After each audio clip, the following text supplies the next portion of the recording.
Well, this all came to the fore, first of all, with the amendment I tabled to the Communications Bill, seeking to have a political chair of the Communications Commission removed in due course. Now, my amendment failed with only 10 votes in support, and then Kate Lord-Brennan brought a similar one, slightly different, with a sunset clause to remove the political chair in 3 years after everything came through. And that also was defeated in the Keys by only 10 votes in favour last week. But that's something I feel really strongly about. I can't see the justification for retaining a political chair of a regulator, especially when that regulator regulates media as well as telecoms. It just seems wrong in this day and age. But it was obviously something that the Home Affairs Minister, as chair of the Communications Commission, it would seem, had on board all council ministers, because they en bloc voted in support of retaining a political chair of that particular regulator. So it's really to say, what is the policy of this current government, and if that isn't something that they're considering, why not, and where does that leave the other regulators? Well, when you have a political involvement like this, can something really be an independent regulator?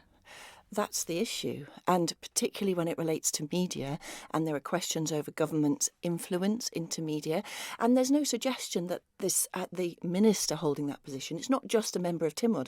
For instance, a member of Tynwald chairs the Office of Fair Trading, but it's not a minister, and a minister who sits within the Council of Ministers.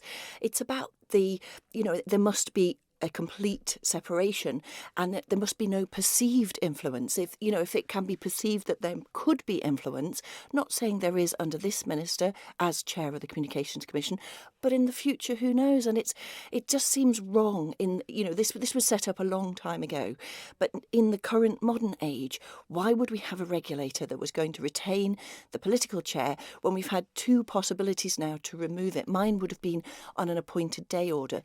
The minister argued, the chair of the Communications Commission, Mr Malarkey, argued that the link was necessary while they were bringing forward all this legislation. It's quite a hefty amount of legislation on telecoms and media regulation. And going into the future, there would need to be substantial amounts of secondary legislation as well. But mine would have been able to remove the political chair at a time when that was all finished. Now the argument seemed to be that he was representing the board view, that they wanted to retain that political chair. But actually, I don't think it's necessarily just for the board to retain it until they figured out by which process it was going to be removed. There's already been a consultation. The consultation said no to retaining a political chair. So in terms of this and other business sectors on the island, you wouldn't conceive for a minute that you'd have political chair or membership of the financial regulator or the gambling regulator. So in terms of this, and also perhaps for the OFT in the future, should the Communications Commission retain a political chair? And I suppose this broadens out the debate and hopefully will force the Chief Minister to give his views on the subject. When you talk there about the consultation saying that it should be removed, is it disappointing then to see that a consultation has been ignored? There are many reasons when you get the responses to consultations.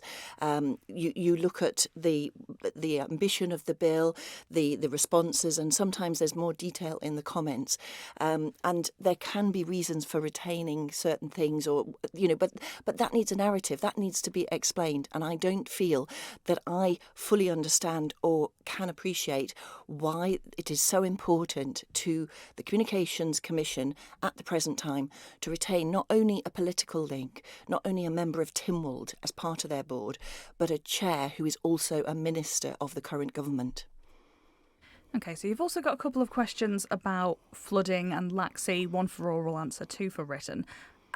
Specifically, the oral one is about insurance and reinsurance. How important is it for government to be involved in that area?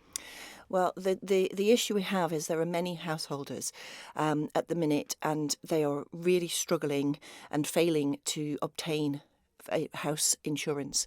And we know that this particular set of circumstances followed a previous flood 4 years ago, where this particular flood as well, many of the people who are suffering actually did not get flooded because of the river, but actually due to the runoff, particularly down Minorca Hill, coming in the back of properties. So the purpose of asking this is really, I mean, there's been a lot of discussions going on behind the scenes, and I have to say, both Treasury Minister, Chief Minister, in galvanising people into action. There's been a ton of work going on, and this is really directly to give some comfort to the affected households, to say in the written questions, hopefully a long list both from the Department of Infrastructure and the Manx Utilities, to say this is all the work, the flood mitigation work that they have implemented since the flood on the 1st October to reduce the risk of that being repeated during this winter and into the future. Now, the purpose of the flood reinsurance is particularly because if you were in a situation in the UK where you had been flooded once or multiple times and were unable to obtain insurance through your normal broker and insurance provider, the government has Flood Re, which is a system of reinsurance, and that's there is a fallback position for households, whereas in the Isle of Man there are householders, some who were insured, some who weren't insured, who are really struggling now to get their properties back together, and there's that horrible sinking feeling and that fear of what if this floods again. If you can't obtain flood insurance and it's being removed in the IM47 postcode area of Lower Laxey, it may impact people who've not been flooded now when they try to obtain renewal, get their insurance renewal. So it's really to say, has it got the focus of the Treasury Minister and of this government to say what actual practical policies will they put in place now, or are they looking at, to give that comfort and backup to households in Laxey and other places on the island potentially who are unable to obtain flood insurance? What could be the impact for the area if government doesn't do this? Are people going to be leaving Laxey? Well, there's always the suggestion that if the flood and the sea levels rise, how much of Lower Laxey, Old Laxey will be underwater. But we hope we're not coming to that. There were some particular